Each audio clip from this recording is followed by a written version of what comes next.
Bom, pessoal, é o seguinte, nós vamos agora falar sobre trabalho de um gás. É a aula 9, eu vou estar dividindo esse assunto entre trabalho de um gás, depois primeira lei da termodinâmica e depois motores, tudo bem? Elas são bem conceituais. Então, antes de mais nada, vamos lembrar o que era o trabalho. O trabalho de uma força constante, a gente tem aqui uma pessoa que está puxando um caixote. Quando que uma força realiza trabalho? Quando tem um deslocamento. Então, se uma força produz um deslocamento, a gente diz que realizou trabalho. O que é o trabalho? Trabalho é uma energia mecânica que a gente está transferindo para, no caso aqui, a pessoa tem uma energia química do corpo dela, ela transfere essa energia para o caixote adquire velocidade. Então a gente tem lá da mecânica a relação entre trabalho e variação da energia cinética e tudo mais. Então, basicamente, o que eu quero que vocês lembrem é disso. Se você tem um deslocamento, você realizou trabalho. Né? Se a força provoca um deslocamento, ela realiza trabalho. Próxima parte, a gente lembra também aqui que o trabalho é a força vezes deslocamento vezes o cosseno do ângulo formado entre a força e o deslocamento. Também é comum que você calcule o trabalho de uma força variável. Aqui a gente está vendo um gráfico, né? Para você calcular o trabalho que faz para você deslocar da posição D1 até a posição D2, nós devemos calcular a área desse gráfico. Eu não sei que figura é essa também, né, mas é uma ilustração. As principais áreas que a gente usa nos vestibulares são triângulo, retângulo e trapézio, beleza? Então, vamos trabalhar com o trabalho de um gás. Então, a gente está vendo aqui umas chaminés, né, de uma usina elétrica, né? E aí o que acontece? O vapor ele vai fazer uma hélice girar e vai produzir energia elétrica a partir daí. A gente vai estar com transformações energéticas. Então esse é um dos exemplos, tá bom? Então olha só, observe aqui na figurinha. Nós temos, a princípio antes aqui, né, nós temos gás, pensem no gás agora. Esse gás tem uma certa temperatura, as moléculas estão se agitando e ao receber energia no caso aqui um bico de Bunsen, o gás esquenta e expande, então ele faz com que essa tampinha seja erguida. Então essa pressão do gás exerceu nessa tampa uma certa força, né? Lembrando que pressão é força por área. E ela consegue elevar de um ΔH, né, uma variação de altura, essa tampinha. Então o que a gente percebe? Que o trabalho vai ser calculado no gás como pressão vezes variação do volume. Eu vou mostrar para vocês por que disso, tudo bem? Então, vamos lá. Basicamente, a gente sabe que pressão é dado por força dividido por área, certo? A outra coisa que a gente tem também em mente é que o trabalho é dado por força vezes o deslocamento. Muito bem. Ocorre o seguinte, esse deslocamento aqui, ele vai ser o quê? O quanto que aumentou de alturinha aqui. Então a gente tem que o trabalho vai ser igual a força vezes essa variação de altura. Agora observe que eu tenho tanto nesta equação aqui, quanto na outra, perdão, da pressão, a letra força, a letra F, né? Então eu vou isolar o F daqui e substituir na equação do trabalho. Então vamos isolar o F. Isolando o F, você tem que o F, a força, vai ser a pressão vezes a área. Quando eu substituo isto nesta equação do trabalho, olha o que vai acontecer. Trabalho é igual a força. Quem que é a força? Pressão vezes a área, vezes a variação de altura. Ora bolas. A gente sabe que a definição do volume nada mais é do que a área da base vezes a altura de alguma coisa. Então, quem que é isso daqui? Isto vai ser a variação do volume. Então, pressão vezes variação do volume. Quando isso acontece, é importante você saber quais são as unidades de medida que a gente precisa usar. Tá? As unidades de medida, o trabalho vai ser dado em joules, que é energia. A pressão em Newton por metro quadrado ou Pascal e o volume em metros cúbicos. Combinado? Beleza. Vamos continuar. Agora, trabalho de um gás sob pressão variável. Da mesma forma que a gente tem que trabalho na força, né, num gráfico, ele vai ser dado pela área, a mesma coisa, mesmo raciocínio a gente usa aqui. Por que disso? Então, eu quero que vocês observem o seguinte. Toda vez que você tiver um gráfico, observe muito bem as coordenadas. Se o produto dessas coordenadas significar algo, esse algo é calculado pela área desse gráfico. E quem que é pressão vezes variação de volume? O trabalho. Por esse motivo, a gente diz o seguinte, ó, que quando você tiver um gráfico, o trabalho vai ser dado pela área do gráfico. Só que o trabalho não é uma área, então a gente diz o quê? A gente diz que a área desse gráfico vai ser numericamente igual ao trabalho. Então essa é a forma que a gente representa isso, tá bom? Quais são as principais áreas que a gente pode usar? Então, só para vocês lembrarem, a gente vai sempre pegar e vai pintar até o eixo do V. A área que a gente fala é isso aqui, ó, da pressão até o eixo do V, ó. Tudo bem? Então, aqui você também tem outra área. E aqui você também tem outra área. Bom, daí é o grande lance, né? Qual que vai ser o trabalho aqui? Então, o trabalho aqui é numericamente igual à área. E que área que é essa? Bom, essa aqui é a área de um retângulo. A área de um retângulo vai ser base vezes altura. Onde a gente tem aqui sendo a altura e aqui sendo a base. E do triângulo? Aqui é a base, aqui é a altura. Para eu calcular o trabalho, numericamente igual à área. E a área vai ser igual a quem? Base vezes altura sobre 2. Nessa partezinha aqui nós temos um trapézio é feito por dois, ele é um quadrilátero com dois lados paralelos. Então aqui, ó, base maior, base menor, e aqui vai ser a altura. Então aqui mesma coisa, trabalho numericamente igual à área. E como é calcular a área do trapézio? A área do trapézio, base maior mais a base menor vezes a altura sobre 2. Tá bom?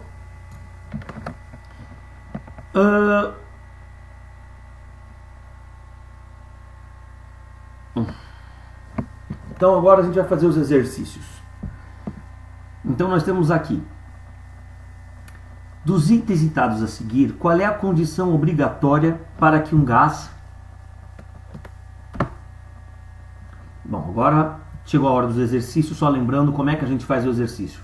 Eu leio com vocês, antes de eu resolver, você pause o vídeo, tente resolver e depois você libera o vídeo para ver se você acertou, combinado? Então, dos itens citados a seguir, qual é a condição obrigatória para que um gás realize trabalho? Bom, para realizar trabalho a gente sabe o quê? Que o trabalho de um gás é dado pela pressão vezes a variação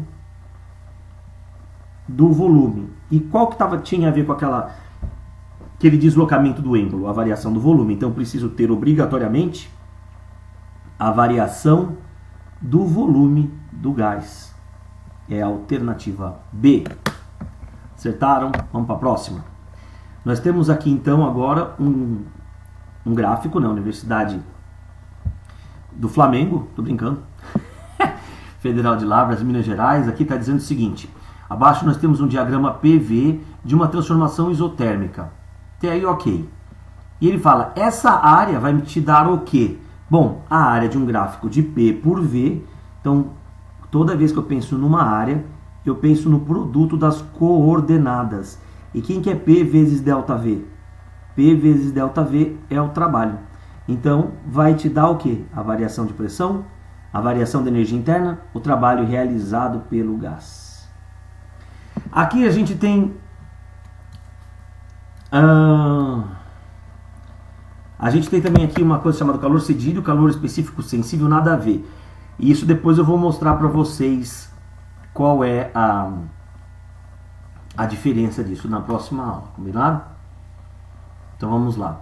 Próxima questão, questão da Universidade Federal de Minas Gerais, muito parecida com a do Enem. Um gás ideal em um estado inicial I, o estado inicial dele é este aqui, vai para o estado final F, que é este aqui, por meio de 3 processos, 1, 2 e 3. Então, o primeiro caminho é esse, o segundo caminho é esse aqui e o terceiro caminho é esse aqui, beleza?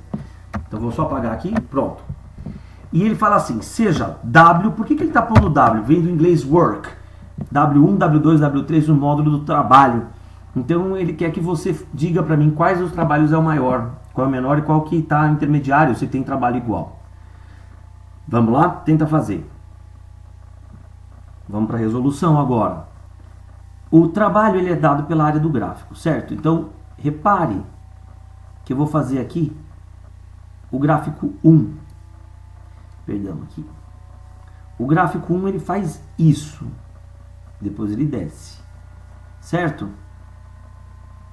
Nós temos também o gráfico... Opa! Nós temos o gráfico 2. Que ele faz assim. E nós temos o gráfico 3. Que ele faz assim. Certo? Então, como o que me interessa é a área do gráfico, então, ó, do primeiro gráfico, olha a área, sempre vai pintando até embaixo do eixo do V, ó, vai até o eixo do V. Olha o segundo aqui, o caminho 2. Agora, olha o caminho 3. Qual desses tem a maior área? O 1, né? Então, a gente diz, ó, o 1, esse aqui é o caminho 2, esse aqui é o caminho 3. Então, a gente está sabendo que o trabalho do 1 é maior que o trabalho do 2, que é maior que o trabalho do 3. Qual alternativa que vai dar isso? A alternativa A. Próxima questão. Próxima questão a gente tem aqui, ó, Universidade de Pernambuco. Um gás ideal submetido a um processo termodinâmico ABCD, conforme ilustra a figura a seguir. Você fala, puxa, mas eu não sei calcular essa área, nem eu. Sabendo que o trabalho total associado a esse processo é 1050 joules, então ele já está dando uma informação. Ele falou que o trabalho total vale 1050 joules. E ele quer saber qual que é o trabalho no processo BCD. Então ele quer saber daqui até aqui. Então se ele quer saber o trabalho B, C e D, é fácil. Primeiro, observe o seguinte, ó. Para calcular o trabalho, eu vou fazer a área, tá? Então, a gente tem quanto de área aqui? A gente tem esta áreazinha que eu estou fazendo em verde claro. E depois, você vai ter essa área aqui que eu vou fazer em verde escuro, que é o trabalho de C para D e para B, certo? A somatória dessas duas áreas, então, ó, a área 2 mais a área 1 vai ser igual a quem? Vai ser igual ao trabalho. Então, ó, trabalho total vai ser igual à soma dessas duas áreas. A gente sabe que essa área total aqui, o trabalho total vai dar 1050.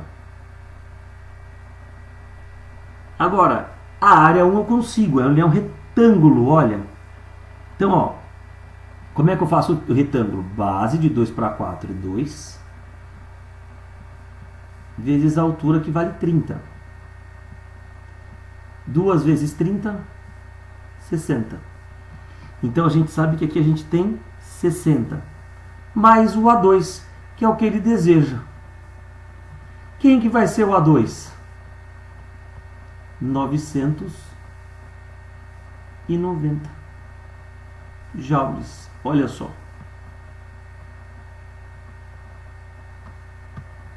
A alternativa E. Próxima questão. Exercício da Unesp 2018, a figura mostra a representação da famosa experiência de Joule que comprova a conversão de energia mecânica em energia térmica. Então, a primeira parte que nós vamos olhar é isso aqui, ó, energia mecânica em energia térmica. À medida em que um peso, inicialmente em repouso, desce de uma altura h, então nós temos aqui um peso, vamos lá dar uma olhada, a gente tem um pesozinho aqui, ele vai descer uma certa altura h, que ele vem para cá. Isso aqui está demonstrado neste Hzinho que aqui está, certo? Muito bem. E ele diz assim, vamos ver. O fio em que ele está amarrado faz as pás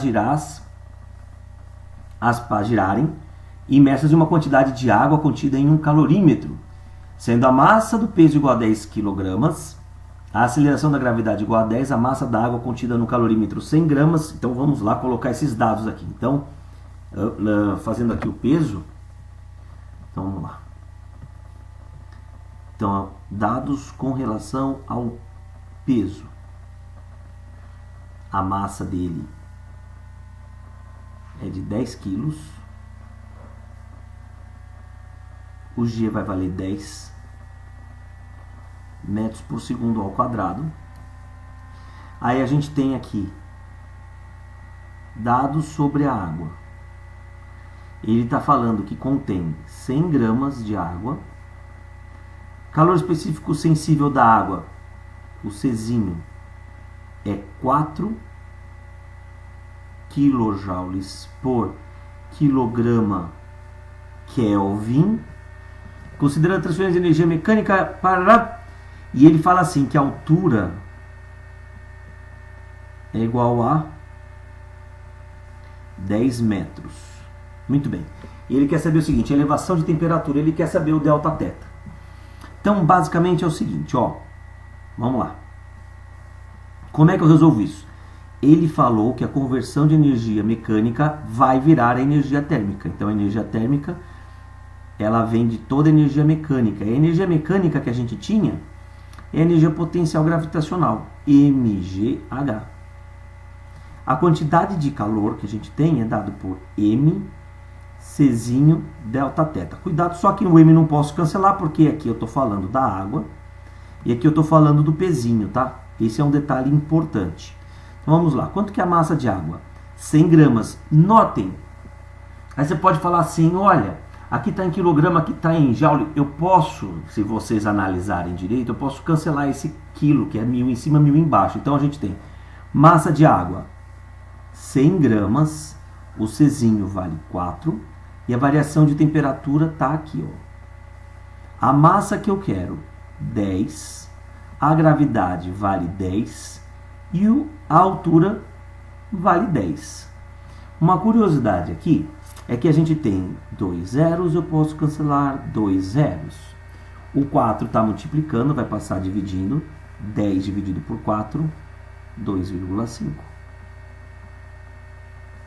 Professor, aqui está dando em graus Celsius e ali estava em Kelvin. Mas a gente tem que lembrar das aulas de termometria, que a variação da temperatura em Kelvin e Celsius é a mesma. Tá bom? Então vai dar a alternativa E. Vamos continuar. Agora eu vou falar para vocês a respeito da energia interna de um gás. O que é essa energia interna de um gás? Um gás, quando ele esquenta, ele vai começar a fazer o quê? Ele começa a ir um para cada lado. Nossas moléculas ganham muita energia, energia de movimento. E essa energia de movimento é chamada de energia cinética. Então, quanto maior a temperatura, maior o grau desse movimento. Então, maior a energia cinética. Então, guarda o seguinte: a energia interna é energia cinética e depende exclusivamente de quem? Da temperatura. Professor, por que são 3/2? Vou explicar para vocês por que é 3/2. Isso tem a ver com o grau de liberdade de uma molécula.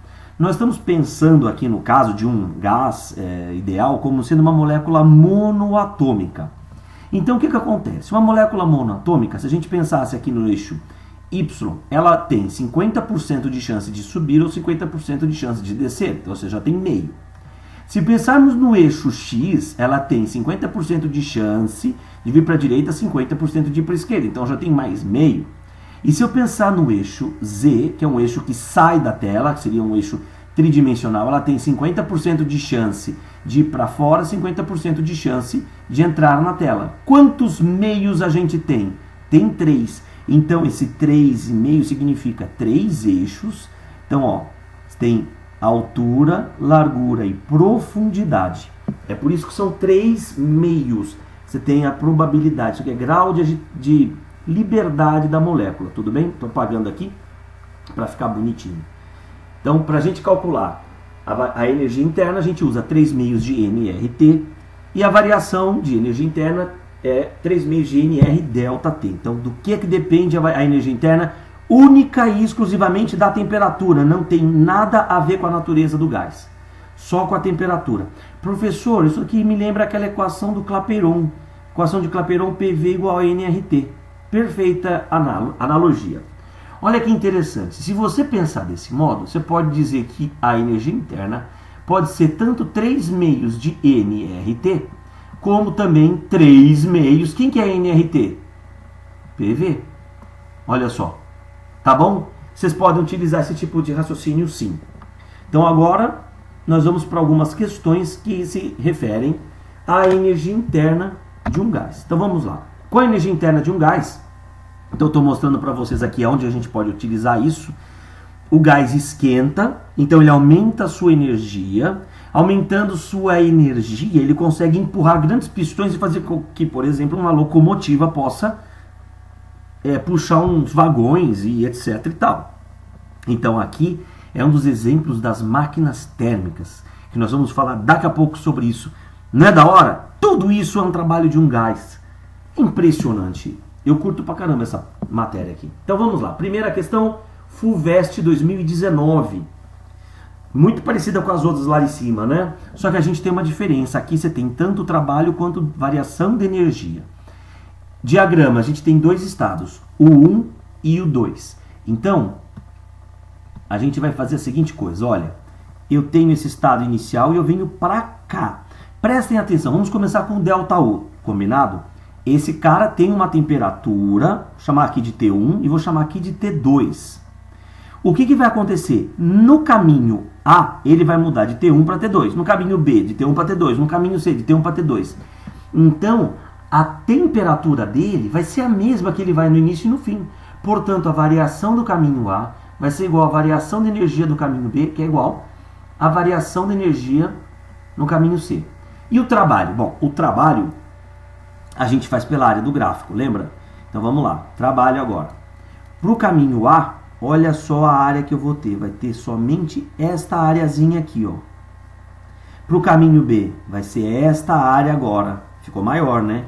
Então a gente já sabe que o trabalho de A é menor que o trabalho de B. E aí o C vai ser tudo isso. Então o trabalho de C vai ser maior. Qual das alternativas vai mostrar para a gente que o U vai ser, a ΔU vai ser igual e o trabalho de C vai ser maior? A alternativa A. Próxima questão. A próxima questão a gente tem duas isotermas. E ele fala o seguinte: 1 mol de um gás ideal passa por uma transformação termodinâmica do estado A, vai para o estado B e depois vai para o estado C. Então, veja, ele sai do estado A, vai para o estado B e depois vai para o estado C. E ele diz assim, qual vai ser a variação de energia interna? Então ele quer o ΔU. Moçada, pensa da seguinte forma. Eu estou numa temperatura, acontece um monte de coisa e depois eu volto para a mesma temperatura. Isso aqui é uma isoterma, olha aí, ó. Então, se eu volto para a mesma temperatura, a variação de energia interna do gás para ele de A até C vai ser zero. De A para B é zero? Não, de A para B não é zero. De A para B não é zero. Ele aqui esquenta e depois ele esfria. Então, de A para C, como eu estou numa temperatura e volto para a mesma temperatura, a variação de energia interna é zero. Combinado? Próxima.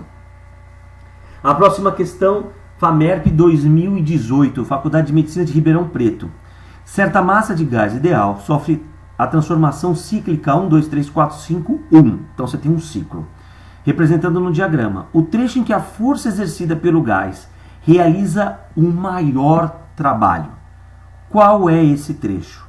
Você tem maior trabalho. Então, primeiro, é importante vocês saberem o seguinte, a gente está num ciclo, tá? Vou fazer aqui de laranja para vocês, amarelo, vai. Fazer de amarelo aqui o trabalho de 1 para 2. Ele vem até aqui o eixo do V. É tudo isso aqui, ó. Então, esse é o trabalho de 1 para 2. Agora, vamos fazer o trabalho de 2 para 3. 2 para 3 é esse aqui, ó. É menor, não é? E o que acontece com o restante? O restante está diminuindo o volume, é importante você saber que aqui o trabalho é negativo, ó, tá? Porque há uma contração do gás. Então, o maior trabalho é representado por onde? Pelo 1 e 2. E ele fala assim, em que a força exercida pelo gás realiza maior trabalho. Bom, então, o maior trabalho vai ser de 1 para 2, está aqui. Próxima questão. Próxima questão, faculdade FGV, parecido com o que o Enem poderia pedir. Ele diz assim, ó, estamos passando por uma fase de grande evolução tecnológica. O aperfeiçoamento das máquinas e motores é evidente, e dentro em breve o motor térmico será considerado peça de museu. Considere, no entanto, um motor térmico que realiza um ciclo representado qualitativamente pelo gráfico da pressão versus o volume da figura e que sua frequência de giro é F. Bom, a gente tem a parte importante aqui, ó, a frequência de giro é F. E o que é frequência? Daqui é importante a gente lembrar que a frequência é o inverso do período. Você já vai entender por que disso. Com esses dados, qual que é a pergunta dele? Ele quer saber a potência efetiva. Aí você fala, mas você não explicou potência? Pois é, a potência ela é definida como sendo o trabalho num certo intervalo de tempo.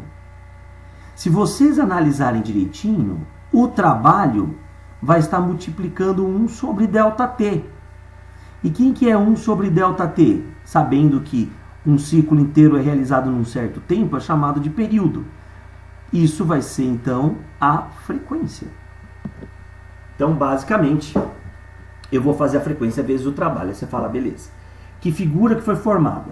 Bom, você pode pensar em 2 triângulos. Ó, posso pensar no triângulo aqui, ó, certo? E depois outro triângulo aqui. Faz sentido para vocês? Então, vamos calcular essa área aqui. Tá certo? Então, vamos lá. Trabalho vai ser igual a área 1 mais a área 2. Quem é a área 1? Base. Daqui para cá eu tenho V2 menos V1 vezes a altura. A altura é P2 menos P1. P2 menos P1 sobre 2 mais a área 2. Quem que é a área 2? Base, que é V3 menos V2,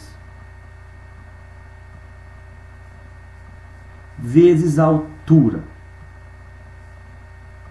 P2 menos P1, dividido por 2.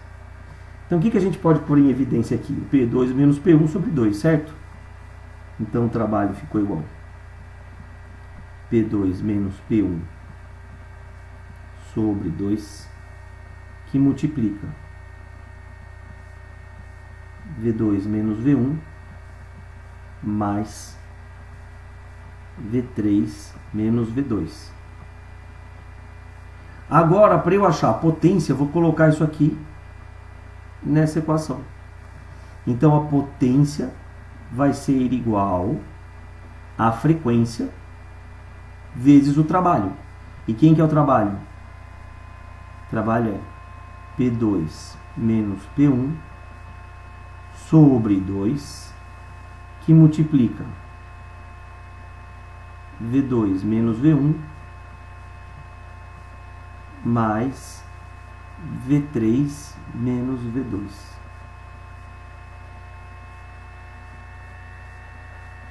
Pronto. E isso aqui vai estar onde? Vai estar aqui, vamos ver se está certo aqui. F, que multiplica P2 menos P1, V2 menos V1, V3 menos V2 sobre 2. Isso vai dar a alternativa B. B de bola. Essa questão bonitinha, né? Então é isso, gente. Espero que vocês tenham entendido, que tenha sido válida essa aula para vocês, tá ok? Um grande abraço, até mais.